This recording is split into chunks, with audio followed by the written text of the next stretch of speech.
good afternoon. I'm Dr. Ritter. I'd like to welcome you to Waste Management. Yes, the waste around the middle that we are going to manage.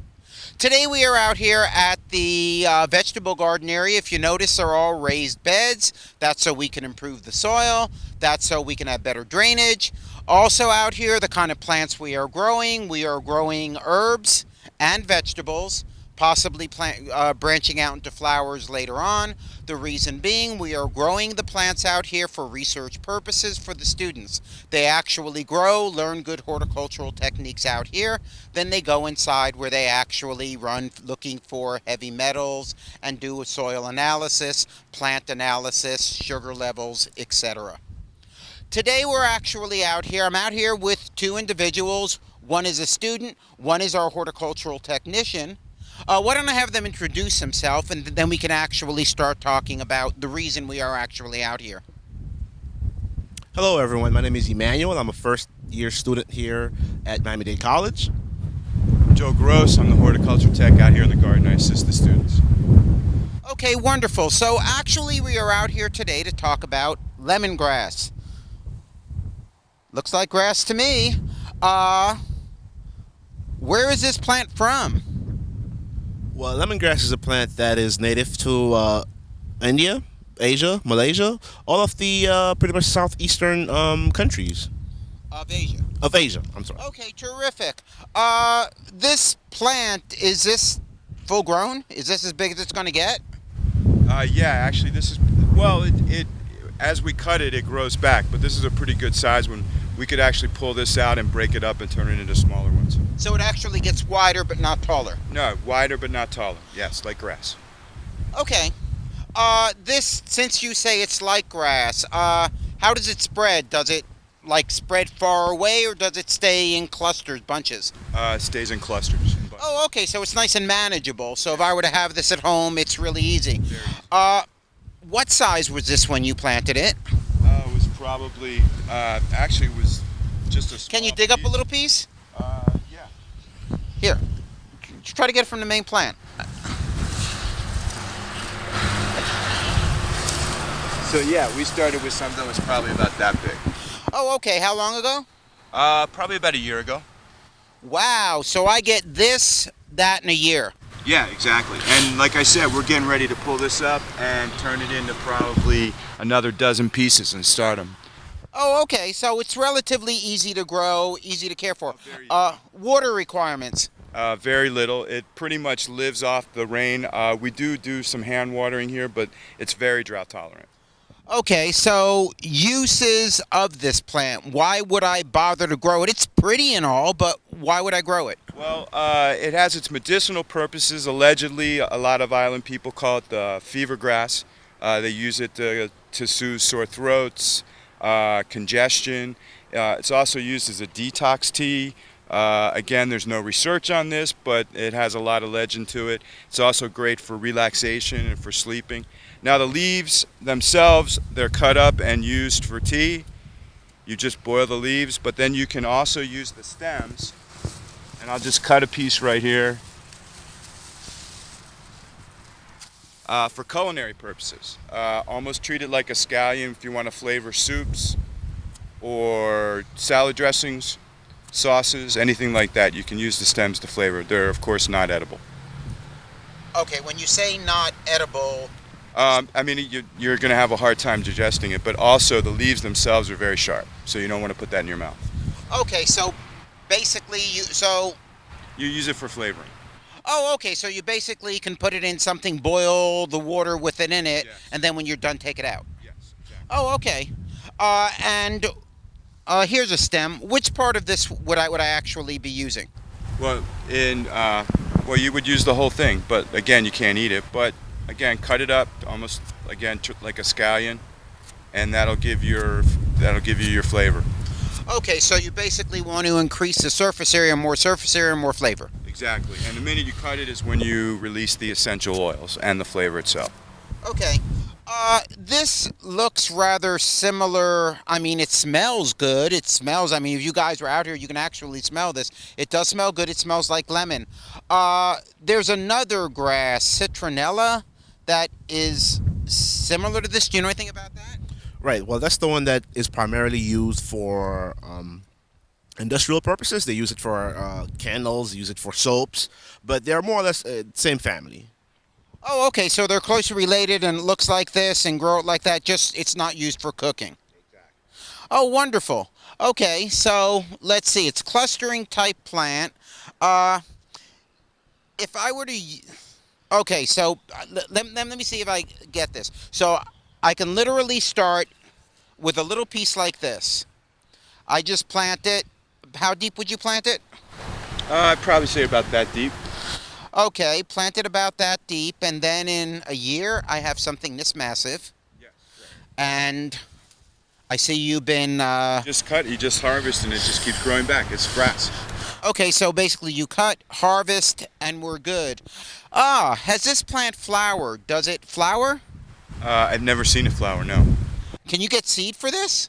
You can't. It can be propagated with seed, but of course here we don't do it that way.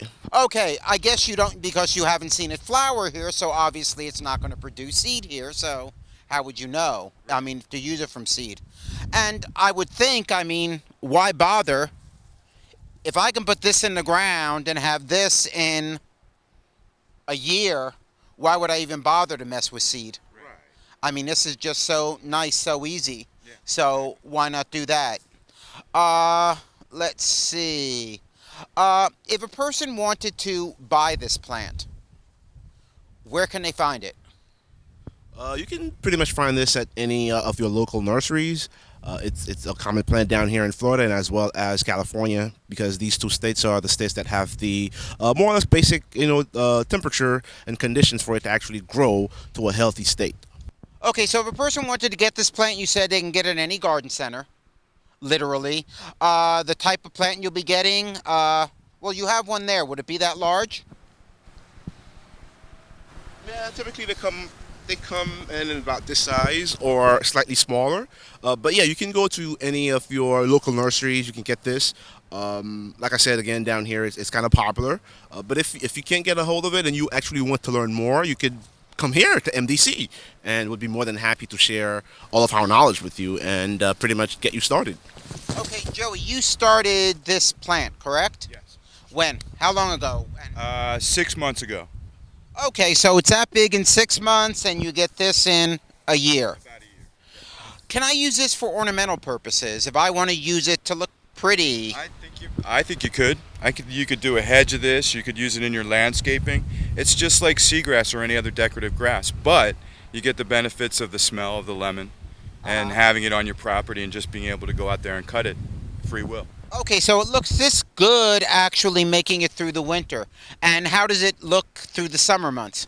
Even better. Gets fuller and more leaves. It turns greener. A little brown right now due to a little bit of a cold snap that we have, but it thrives, especially in the hot weather. Drought tolerant. You never have to water it. Okay. Easy to take care of. Or very minimal watering. And certainly if you have a watering system, it'll be fine. Okay. Oh, wonderful. So I think we now know a bit about lemongrass. Can you possibly cut me some? Sure. So I can take it inside?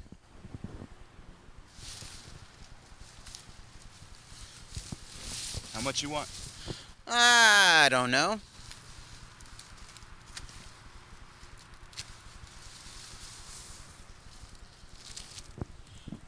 Okay. So I could bring this inside and actually see the uses for this. Absolutely. Okay, terrific. Well, I thank you for your time out here. I'm glad we learned a bit about lemongrass, easy to grow, used for culinary purposes, tea, landscaping.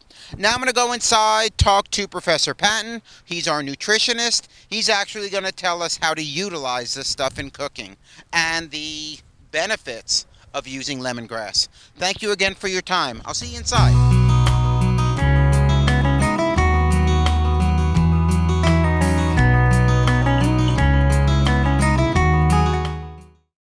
Miami-Dade College. 8 campuses, 7 bachelor degrees. Miami-Dade College is the largest institution of higher education in the United States. With 8 campuses and 7 bachelor degrees, Miami-Dade College has the right education for you. Film, television and digital production, health science, public safety management, supervision and management, education, electronic engineering technology, and nursing. 8 campuses, 7 bachelor degrees. Miami-Dade College, the power of opportunity.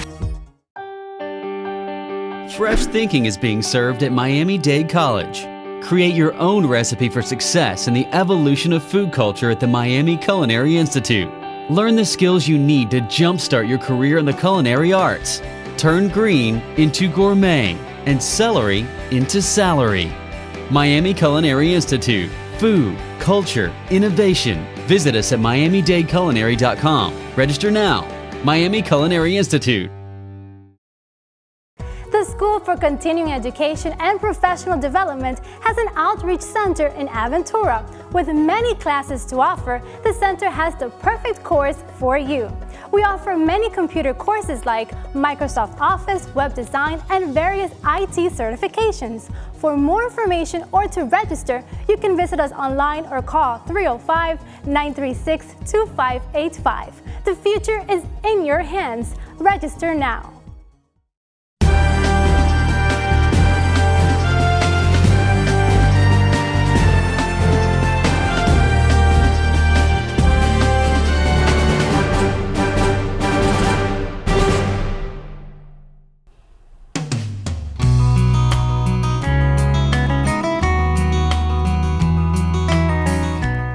Good afternoon. I'm Professor Tim Patton here at Miami-Dade College. I teach nutrition, and today we're going to talk about lemongrass. As soon as Dr. Ritter, our horticultural specialist, gets here, we'll go through some of the ways to prepare it and use it in your food. I'm here. And speaking of literally the devil, Dr. Ritter. Okay, it was outside. He actually cut me some, and we decided to bring in a plant, so get at it. Get at it. This is cool. You're going to like lemongrass because it tastes like lemon. Wait for it. Okay. It is a traditional herb grown in Asia. In fact, it grows around the tropics. And so what you're going to find it with in food is a lot of foods that have come from that spicy curry type of cuisine. Okay? Predominantly, we're going to find it in Thailand, Vietnam, parts of China, Japan, Philippines, Indonesia is a big consumer of sawgrass. One reason is... Sawgrass? I'm sorry, lemongrass. Sawgrass. It sort of looks like around my house. It's sort of one of those things that can be somewhat ornamental. Yeah, it was pretty. It was growing outside. It was a nice big clump. Looks very good. Yeah, and when you look at it growing, it grows in this massive sort of growth. It doesn't look like an edible food substance. It's a grass. But it's very unique in that it has that light lemon citrus flavor to it. Now, it's been used forever for things including our food, our diet, but some of them fall into more sort of a utilization based on survival. There's a type of lemongrass that repels mosquitoes. Okay. Citronella. And most people around Florida know citronella because we have hurricanes. In preparing for hurricanes, we buy mosquito repellent sprays with citronella. We buy candles with citronella. It is like, along with the tuna fish can and the sardine can, part of that after hurricane survival kit. Okay? It's also used and has been forever to attract honeybees. Go figure. Why would honeybees be attracted There's to a pheromone in it that they're attracted to. And so you'll find a pheromone? Tell. A pheromone is a chemical that is produced that attracts, I would say, a mate of a species type thing. Where do we get some? You make yours. If you're going to have any, you make your own, dude. Or you buy some really expensive cologne because, yeah, otherwise you're in trouble. But for the honeybee aggregation, it's a lot of times then grown as, again, one of those ornamental plants that then attract the bees, and then the bees can go to the flowering plants and go through the pollination process. And I'm not going to explain birds and bees to you. Okay, we're in nutrition, but it becomes a huge part of being able to then replicate produce and products that we grow in the ground. It has been used medicinally for things like an antifungal agent. How would you use it for an antifungal? Both internally and topically. Okay, explain both. Internally, You how? would make a tea from it. How? And we're going to get to that. Okay. The tea is the most common use of almost all of these herbs from origin. They first were herbal teas. And lemongrass is a great herbal tea because it has that lemon component, which we sometimes add anyhow, lemon to tea, just to give it that kind of citrus flavor. So when we are using it as a tea, then it has its connotation to what it can be used for medicinally. But okay, so you're going to tell me how to do that later on. I'm going to tell you how to make a tea. Okay, good. Okay. Now, importantly though, as we sort of process it, it can be used either fresh or dried. And of course the fresh has different components to it in terms of providing flavor.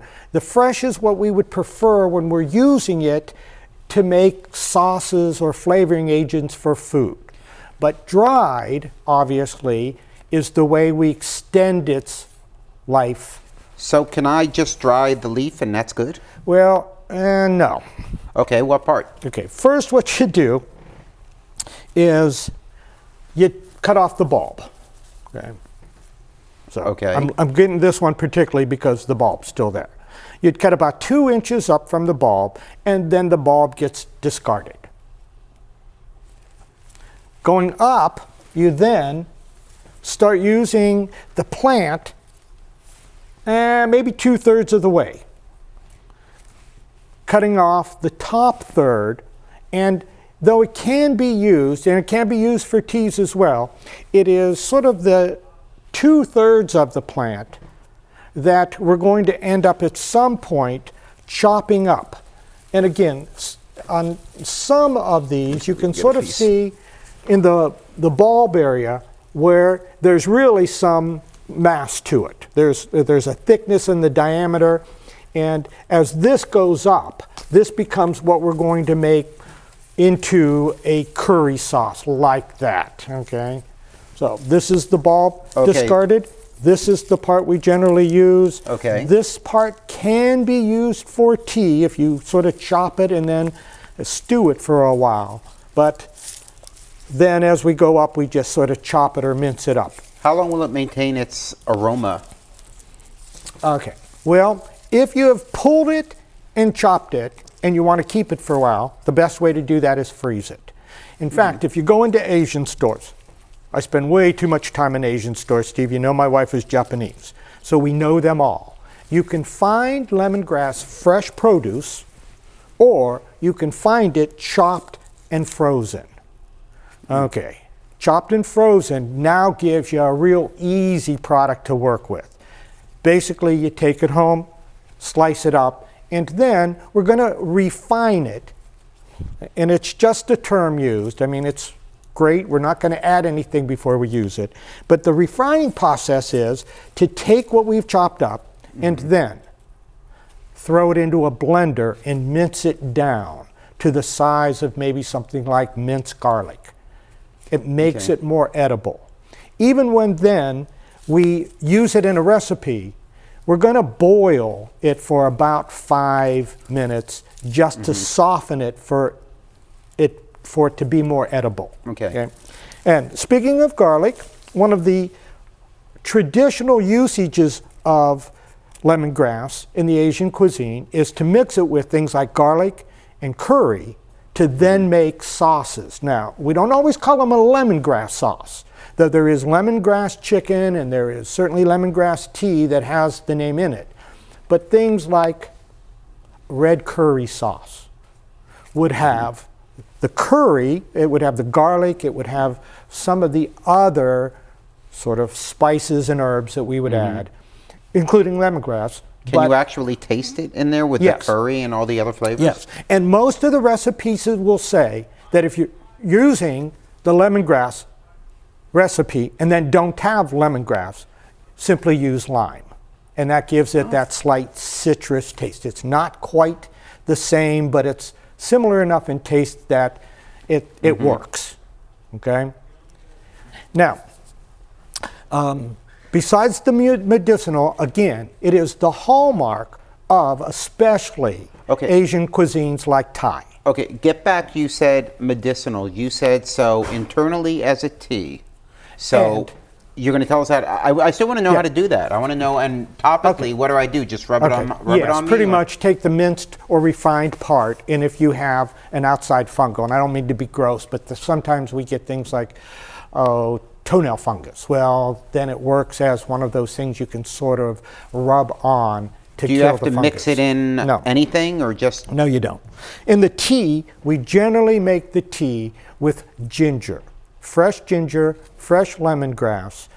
You boil it, and then at the very end, while it is still hot, you add a small amount of either honey or sugar, and it comes out to be this sort of lovely ginger tea with slight amount of citrus and sweetness to it. And what will that do for me? That will keep you from drinking a Coca-Cola and perhaps then sort of help your immune system along the way. It's not something that we know to be sure, but it's been used by billions of Asians for thousands of years. It can't all be wrong, you know what I mean? Okay. Now, again, one of the important sort of cuisines that has taken lemongrass to its heart is the Thai cuisine. And so there are lots and lots of Thai dishes that have lemongrass as an important ingredient. Not that the others don't. We have some at our house from Japanese. My wife buys it frozen, and so we can add it to some Japanese with ginger and make even things like soup out of it. Why not grow your own? It's super easy. Well, and that's what we're going to do. We have planned, because of you, a herbal garden. And again, this is going to be one of our big ones because of how attractive it is. Okay? Again, we use it for miso soup. The Thai use it for tom yum soup. I know, T-O-M-Y-U-M, tom yum soup. I'm And still so stumped on it's- tea. I know. Thai restaurant, get the lemongrass tea, see if you like it. If you do, see what you can do with your plant, mincing it down and prepping it. Fresh ginger is a key to it though, okay? Now, that's one of our herbs at the herbal garden. You're welcome to come by and visit. Ask for Dr. Ritter, of course, when you do. And Please. we look forward to seeing you here at Miami-Dade College.